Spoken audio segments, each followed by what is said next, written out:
What is mindfulness? Awareness. Awareness, yeah. I mean, and this isn't a right or wrong, question time. It's more like getting a sense of what we understand as mindfulness. Being conscious of what we're doing and how we're being in the world at the moment. Yep, great. Here and now. Being here now, yep. Awareness, conscious of where we are right now, being here now. Being fully present and centered. It's all lovely. This is the way I understand it as well. Any other ideas? Kind of like being in the moment, but without adding any, analysing it or giving it any meaning or giving it any significance. Just being with it. That's a good. Yeah, not adding to it. Yes. Yeah. Taking yourself out of it. Beg your pardon? It's sort of like taking yourself out of it to be in it and being in it too. Well, you're actually really being in it, Yeah. and you're adding more. You're not adding more to it that isn't there. You're witnessing yourself. You're witnessing yourself and life. Yeah. There's actually acceptance is interesting. I mean, we can't help but accept it because that's what's happening. It's what's happening. So we can't. Maybe another way you could say that there's less struggle with it because it is the way it is. So yeah. Yeah. Look, I think this is all really true, and what we find in psychotherapy, and I'm going to be talking from a psychologist's perspective as well, and I hope you don't mind. Mindfulness is considered as a skill for the client. Mindfulness has been understood as informing the theoretical framework of therapy, and mindfulness is also a therapeutic stance or a skill for the therapist. In the clinical literature, and I wrote these slides probably, this particular slide I would have written maybe about 5 or 6 years ago, or maybe more. But anyway, it's still considered like this. In the clinical literature, mindfulness is considered as a meditation practice. It's considered as a coping skill, and I'm citing Linehan there, who's developed dialectical behaviour therapy. It's considered as a mode of being, and I'm citing John Teasdale, who's one of the creators of mindfulness-based cognitive therapy. Teasdale, Williams and Segal are the writers or the developers of MBCT, and they see mindfulness as a mode of being, as opposed to a mode of doing. And I think, that being and doing mode division, or I think it's a little bit tricky because I think some people can be very mindful while they're doing something, so it can get confused in that respect. When I talked to Mark Williams about this, he said he did say it would be better to call it being mode and driven mode. Driven mode is more closely related to the idea that we have in Buddhist psychology about craving, like grasping after something that isn't here. And there's a difference between craving and desire. Desire is good. If we didn't desire things, things wouldn't happen. Like you desired to come to here, and you also you desired to come to this workshop, and you also talked to me about your aspirations for coming, what you want. So this is a good thing. It's good to have desire. If your desire becomes obsessive, and you become insistent on the desire, like things have to happen the way you want them to happen, that's called like craving. And it pulls you out of this present moment. It pulls you out of being in contact with this reality here now. And mindfulness is a mode of being. This is according to mindfulness-based cognitive therapy perspective. It's also considered as a core therapeutic process. And I'm talking about, I've cited Hayes there, Stephen Hayes, who's probably the main proponent of ACT, acceptance and commitment therapy. And the way they see mindfulness is part of a context of something they call a hexaflex. The hexaflex has 6 components. I'll try and remember them. The components are values or value direction in life, value directions for what you're doing, committed action. It sort of goes in a sequence. You can see how they're connected. Committed actions, like you have a value direction, then you'll act on your committed action. You'll act on your value directions, committed actions. Understanding yourself as context, or as self within a context, rather than a separate individual. It's understanding yourself as within a context of the world around you. Something called diffusion, which is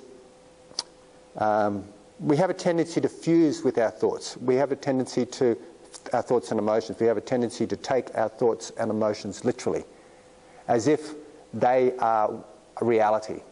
They are the truth. So you might get a thought, I'm a failure, or my life sucks, or, everything's terrible. And you take that on personally. You take that on and you believe it. Diffusion is the process of being able to see the thought is just a thought. It's not necessarily a fact to be believed. We don't need to take it literally. We don't need to identify with that thought. And the same could be said for emotions. We might get really miserable one day, and even to the extent of someone coming up and asking us, how are you? I'm miserable. Listen to that. I am miserable. As if it is what we are. So this process of diffusion helps to enable us to diffuse from that tendency to identify with, to fuse with our thoughts and our emotions and so on. So that's how many have I said? Value direction, committed action, self as context, diffusion. The next one in this hexaflex is contact with the present moment, which isn't exactly how ACT define mindfulness, because they define mindfulness within a context, but that's probably the closest you would get to it. Contact with the present moment, being present rather than being lost somewhere else. And then the other component is acceptance. And here acceptance is understood not as kind of condoning both good and bad experiences, not sort of rolling over and surrendering and saying, oh, okay, I accept, I give up. It's not that. It's more a willingness to experience. It's a willingness to experience the reality of what's happening. Like if you're feeling really angry, well, that's what's happening.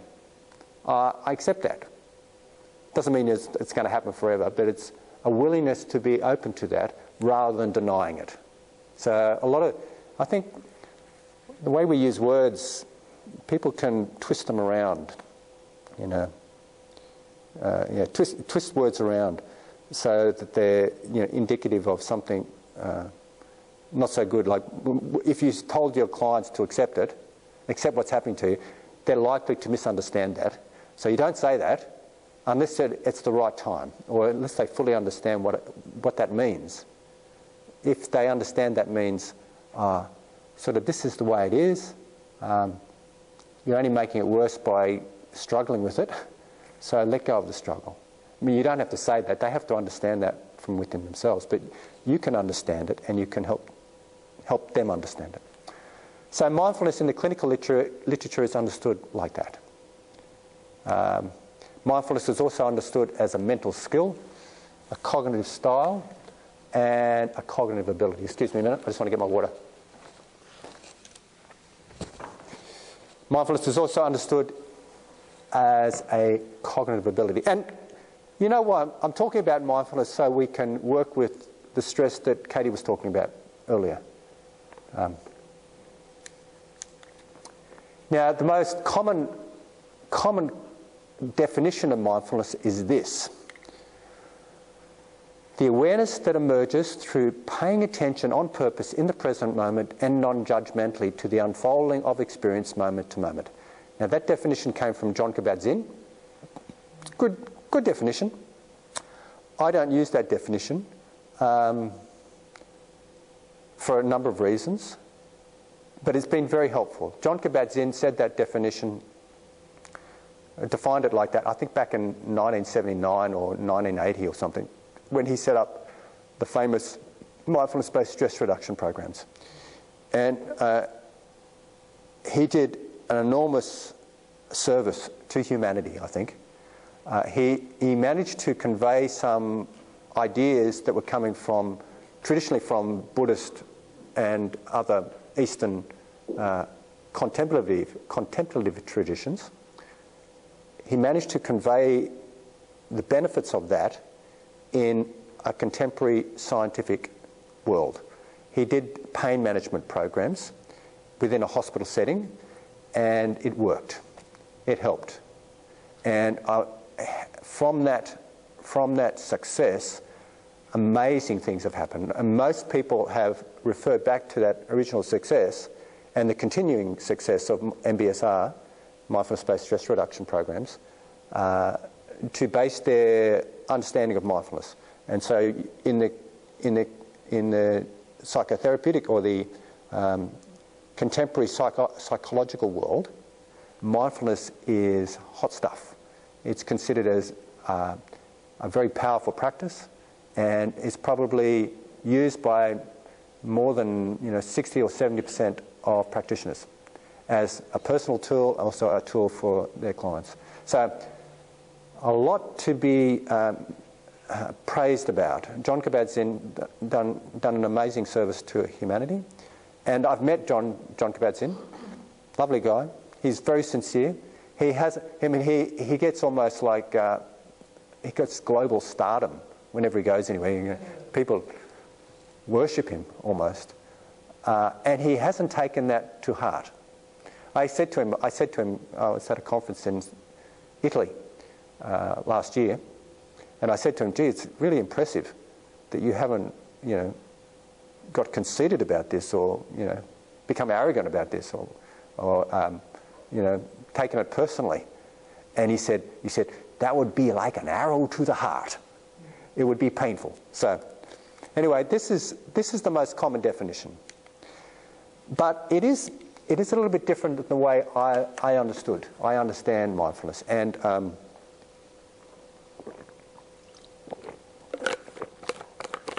the issue that comes with myself and also many of my colleagues and fellow mindfulness practitioners is the use of this word, non-judgmentally, in the definition. Non-judgmentally. Because what this could mean, I think the way John Kabat-Zinn meant it is that non-condemning.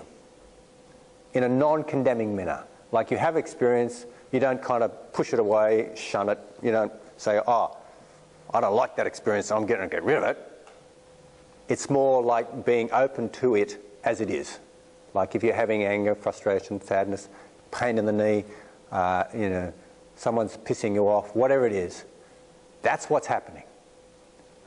You're being open to that rather than sort of denying it or pretending it's not there or pushing it away. So I think the way John Kabat-Zinn meant it is in an open-minded manner, in a non-condemning manner. However, the way it's been embraced within the scientific community is as if you make no judgment. You make no judgment about experience. And there's a kind of interesting, quirky twist to this. Because it's like that, it means that definition can be divorced from values, or it can be divorced from ethical behaviour. Even though John Kabat-Zinn didn't mean it like that, it needs to be supported by ethical behaviour, and I'll be explaining a bit later how this understanding of the practice of mindfulness is within a context of wisdom, ethical behaviour that's non-harming, and also a number of other factors, including energy and effort and focused attention. But often the way you see people talk about mindfulness is as if it is a technique, as if it is separate from the context. So when you have non-judgmentally in here, it means it could be misunderstood as being non-discerning, which is actually the opposite of how I've understood it in my training as a Buddhist meditation practitioner.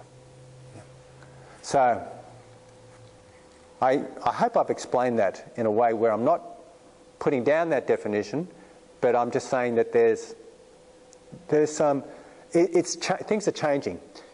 If John Kabat-Zinn didn't use this definition, perhaps mindfulness wouldn't have had the popularity that it's had over the last 30, 40 years, 30 years. But perhaps now is the time to start to look at this in a bit more detail. And this is actually happening. I'm on a few Google sites, and there's a few discussions that are happening around.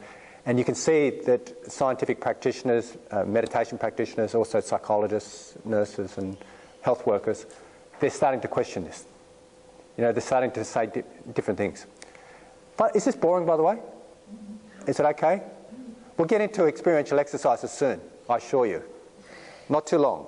We want to have morning tea, and I want to do some things before morning tea. So the traditional approach. Traditionally, mindfulness is considered as a mental factor and a meditation practice. When I say mental factor, I mean a quality of mind. Like, it's hard to... Somebody asked me, what do you mean by mental factor the other day? And I didn't know how to answer it. Like, concentration is a mental factor. Anger is a mental factor. Or it's this quality of mind. It can be cultivated. Now, the term mindfulness came into the English language around mid-19th century. I can't remember the exact date. I think it was about 1870 or something like that. But anyway, it was the translation of a Pali word. Pali is an ancient Indian language. A Pali word called sati, S-A-T-I, sati. This Pali scholar, an Englishman, was reading Pali, and he came across the word sati, and he said, what shall I call this? I will call it mindfulness. Okay. Now, mindfulness is a mental factor. As a mental factor, it's called sati. And as mindfulness meditation, it is called satipatthana vipassana, or vipassana, however you like to pronounce it. Satipatthana, sati means memory, and I'm talking about Pali here. Sati means memory.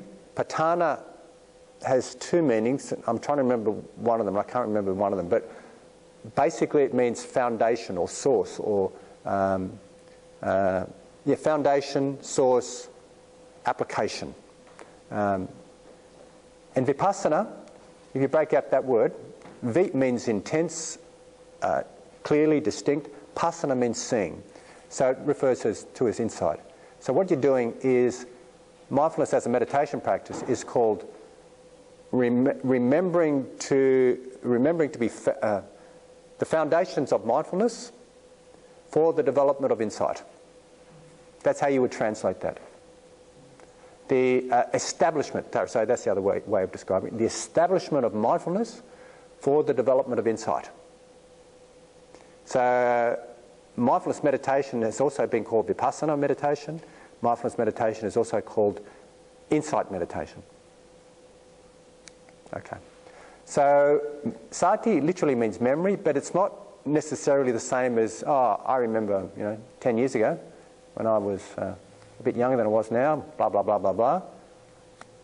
It more refers to remembering the present, the extended present. Because in this present we have memories of the past, and we also have visions for the future. It involves remembering that. Mindfulness is the act of remembering to be present, keeping the present in mind. And it is the opposite to forgetfulness and the oblivion that forgetfulness characterises. Can I also add that in our state of being, as soon as we try and express it, it's past anyway. Yes, that's true. Yeah. So you can never actually, even to think about it, is always in retrospect. Yeah, it's always in retrospect. Yeah. So mindfulness adds depth to the present, because the way we learn is from what we learn is in the past, basically. We learn about experience from the past. We learn from experience from our experience. We learn about experience from our experience. Sorry, I should say it like that. If we're attentive to our experience, we have the capacity to learn. If we're not attentive to our experience, we don't have the capacity to learn. Is that true? Yeah? Last week, somebody said we learn by our mistakes. And I said, yeah, that's probably the best way we learn. It's probably the strongest way we learn. Like if you go out, if you go out and do something, a little child sees a hot plate, puts her hand on the hot plate, it burns, she's learned.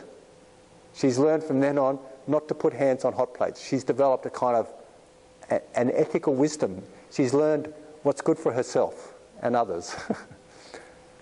And mindfulness remembers what is good for oneself and others. Therefore, it has an ethical aspect to it. And it also has this wisdom aspect to it because we're learning about things. We're bringing attention to experience. We're learning how it works. Therefore, we're more able to make choices that are wise. Can you see the way mindfulness is shaping up here? According to Bhikkhu Bodhi, mindfulness is to remember to pay attention to what is occurring in one's immediate experience with care and discernment. I think this is if you want a definition of mindfulness, I think this is one of the best. This is Bhikkhu Bodhi is a translator of many old Buddhist texts, and remembering to pay attention to immediate experience with care and discernment.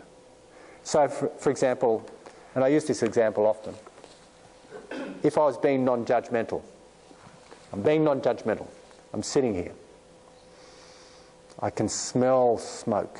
I'm practicing mindfulness of breath, being very mindful of my breath, being non-judgmental about my breath and all experience. I'm sitting here and I smell smoke. And I go, I'm non-judgmental about smelling smoke. It's just smoke. Then I start to feel the warmth of flames. Non-judgmental about flames, heat. Then I start to hear the roar of flames. Smoke, flames, heat. Just, you can see it's ridiculous, isn't it? And again, I'm not putting down John Kabat-Zinn's definition. He did it in a particular way, and the way they understand it is as non-condemning. But you can see if it gets translated into different languages, which it has, people could say it's not exercising discernment. It could be understood as that. Okay. So we have remembering the lessons from the past, remembering your purpose, and remembering to be here now. That's why it's good to ask what your aspirations for doing things. If you can get clear on your aspirations, you can remember that aspiration, and it helps you make decisions. It helps you make decisions with things as you're moving into the future. This prospective remembering your purpose, and I'll give you an example.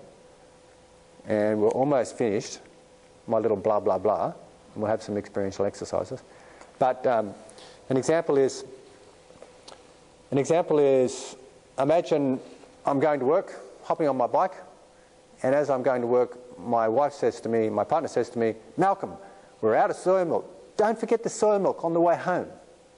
Okay, thanks, Mary. So I go to work, I work a day, see all my clients, blah, blah, blah, hop on my bike, getting ready to come home, fly down here, go up Dawson Street, and I remember, got to get some soy milk. Better, make that sidetrack to Woolworths or Coles or something like that. That's remembering my purpose, remembering what I'm doing. It requires mindfulness. I haven't forgotten what I'm doing. That's why it's really good to get clear about your aspirations. It's really good, even on a daily basis. What am I doing today? I've got to do this, blah, blah, blah. Today I remembered I had to come here. And so I remembered to pack all my bells and my little bits of machinery and all the rest of it, put in my bag. So it's just, mindfulness is remembering to be attentive to experience with care and discernment. Okay. And there are 4 areas of mindfulness. Mindfulness of body, which includes breath, postures, movements, and so on. The way our body experiences stuff.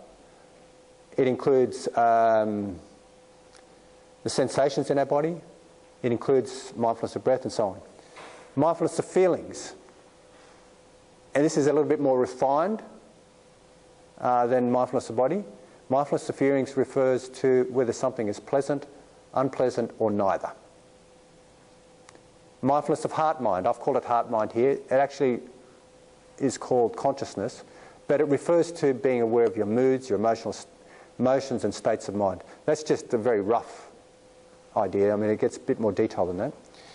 And the last application, the last area, is mindfulness of phenomena, which is quite broad. It's what the other domains don't address. But it's also quite broad in that it looks at, it's being attentive to patterns in your life. Patterns, behavioural, affective and cognitive patterns that might increase your stress and misery, and also patterns that might increase your happiness and well-being. So it's not just being aware of it, but it's applying emotional intelligence to that so that you increase the ability for you to lead a path that's leading to happiness and well-being, and decrease that tendency for you to go down and increase your suffering and misery. So it's a broader perspective. What we have here in the 4 applications of mindfulness is the whole of our lives, both internally, externally, and the connection between those. So, can I just ask where that sense of belonging and connectedness to those around you fits in there? Because it doesn't come under phenomena per se, does it? Does that come in? Yeah, look, if we can keep that question till after morning tea, I will tell you. Okay. I'll make a clear reference to it. Because mindfulness is a practice or a skill within a context of other factors. Other factors include our actions and our intentions. And we find that with our actions and intentions, it involves others. Okay? So...